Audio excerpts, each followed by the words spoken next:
Everyone, मैं कमलेश्वर शर्मा आप सभी का अपने इस यूट्यूब चैनल पर स्वागत करता हूं। मैं आपके साथ आज शेयर कर रहा हूं कक्षा 9वीं हिंदी माध्यम के विद्यार्थियों के लिए इकाई 6 में रेखा एवं कोण भाग 11।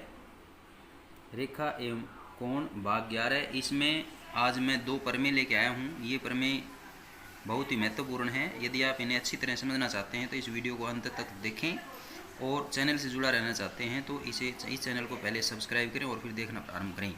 तो पहली प्रमेय है आज की, प्रमेय नंबर 1। यदि कोई तिर्यक रेखा दो समांतर रेखाओं को इस प्रकार प्रतिच्छेदित करती हो कि क्रमागत आंतरिक कोण संपूरक हों,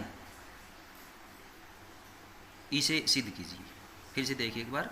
यदि कोई तिर्यक रेखा दो समांतर रेखाओं को इस प्रकार प्रतिच्छेद करती हो कि क्रमागत आंतरिक कोण संपूरक हों, इसे सिद्ध कीजिए। यानी इसमें एक तिर्यक रेखा है जो दो समांतर रेखाओं को प्रतिच्छेद करती है, तो हमें सिद्ध करना है कि जो आंतरिक क्रमागत आंतरिक कोण है वो संपूरक है, ये हमें सिद्ध करना है। तो इस कथन के अनुसार मैंने ये चित्र बनाया है। इसमें AB और CD दो समांतर रेखाएं ले ली है मैंने, और XY जो है ये तिर्यक रेखा है जो कि AB के साथ कोण 1, कोण 2, कोण 3, कोण 4 बनाती है, और CD के साथ कोण 5, कोण 6, कोण 7 और कोण 8 बनाती है। अब मैंने इस चित्र और इस कथन के अनुसार ये दत्त लिखा है, इसमें दिया हुआ क्या लिखा है देखेंगे। AB समांतर CD तथा तिर्यक रेखा XY इन्हें प्रतिच्छेदित करते हुए 8 कोण बनाती है। ये आप चित्र में देख रहे हैं। ये AB और CD समांतर रेखा है, XY तिर्यक रेखा है, और ये इस प्रकार से 8 कोण यहाँ बनाए हुए हैं।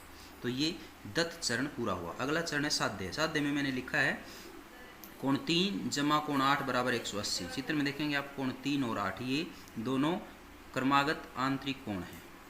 इनका जोड़ हमें 180 अंश सिद्ध करना है।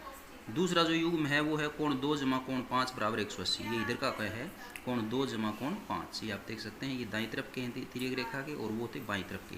तो इन दोनों पेयर्स को हमें यहाँ पर, इन दोनों युग्मों को यहाँ पर हमें सिद्ध करना है।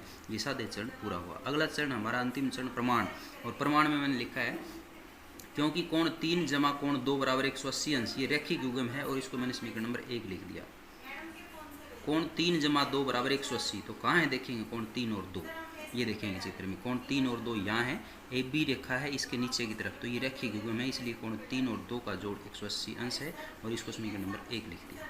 आगे मैंने लिखा है क्योंकि कोण 8 जमा कोण 5 बराबर 180 ये भी रैखिक युग्म है, इसको समीकरण नंबर 2 लिख दिया। कोण 8 जमा 5 बराबर 180, चित्र में देखें कहाँ है, ये यहाँ है।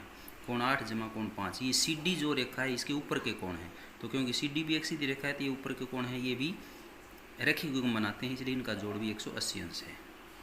तो यहाँ इस प्रकार से 2 समीकरण आगे। पहले में समीकरण कोण 3 जमा कोण 2 बराबर 180, दूसरे में कोण 8 जमा कोण 5 बराबर 180। आगे मैंने लिखा है कोण 3 बराबर कोण 5, ये एकांतर कोण है, और इसको समीकरण नंबर 3 लिख दिया।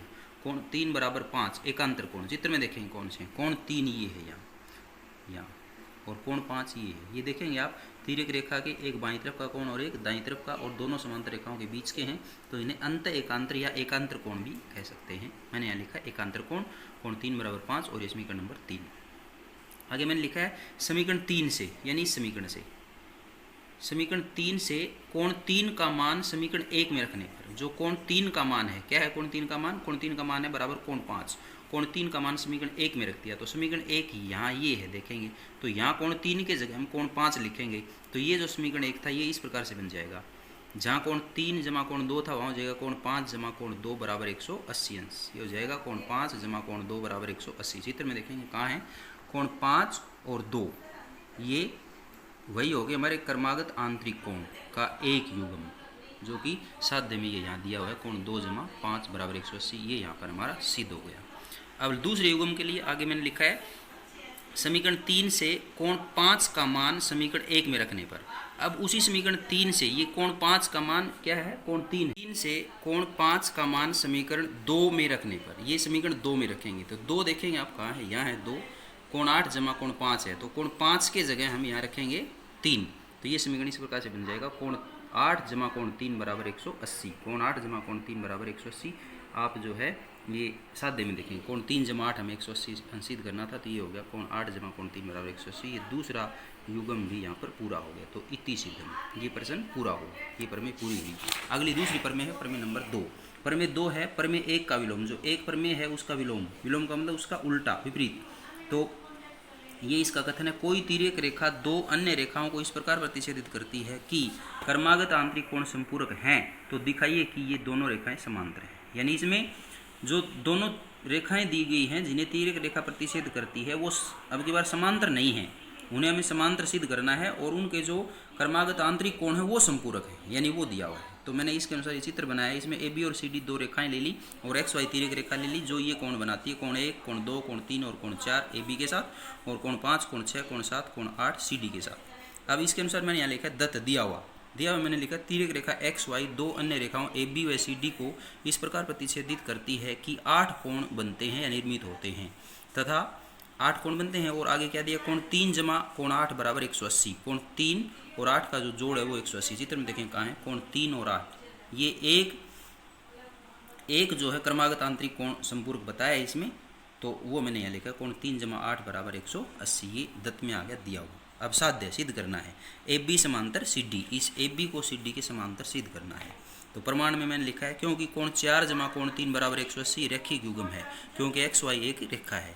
तो चित्र में देखें कोण 4 जमा 3 बराबर 180 कहाँ है, कोण 4 जमा 3 ये देख सकते हैं आप, एक्स वाई रेखा पर बने हुए हैं, तो रेखीय युग्म है, तो इन दोनों का जोड़ 180 है।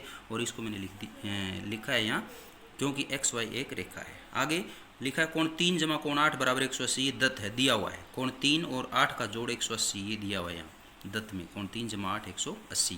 तो यहाँ देखेंगे आप इन दोनों का जोड़ भी 180, इन दोनों का जोड़ भी 180, इसका मतलब दाएं पद समान है तो बाएं पद भी इनका समान होगा। तो मैंने आगे लिखा है, इसलिए कोण 4 जमा कोण 3 बराबर कोण 3 जमा कोण 8, तो ये दोनों बराबर हो गए। तो यहाँ से कोण 3 से कोण 3 कैंसिल होकर के ये कोण 4 बराबर कोण 8 आ गया, कोण 4 बराबर कोण 8 ये सिद्ध हो गया। तो चित्र में देखेंगे कोण 4 यहाँ है ए बी के ऊपर का और तिर्यक रेखा के बाईं तरफ का, कोण 8 यहाँ है सी डी के ऊपर का और तिर्यक रेखा की बाईं तरफ, यानी दोनों कोण जो हैं दोनों रेखाओं के ऊपर के हैं और तिर्यक रेखा की बाईं तरफ के हैं। तो इस प्रकार से जो कोण होते हैं उन्हें हम संगत कोण कहते हैं। तो मैंने यहाँ लिखा है, तथा कोण 4 और कोण 8 संगत कोणों का युग्म है, संगत कोणों का एक युग्म है। और जब इस प्रकार से संगत कोण युग्म होते हैं तो वो दोनों रेखाएं समांतर होती हैं। तो मैंने इसलिए लिखा है, इसलिए ए बी समांतर सी डी, यानी ए बी जो है सी डी के समांतर है। इसका कारण लिखा है, संगत कोण गुणधर्म के विलोम से, यानी संगत कोण गुणधर्म है जो उसके विलोम से हमें ये सिद्ध हो गया कि ए बी समांतर सी डी। तो ये प्रमेय पूरी हुई, इति सिद्धम। आज के लिए भी इतना। यदि ये वीडियो आपको अच्छा लगा और समझ में आया हो तो इसे लाइक करें, शेयर करें और चैनल को सब्सक्राइब करें। धन्यवाद।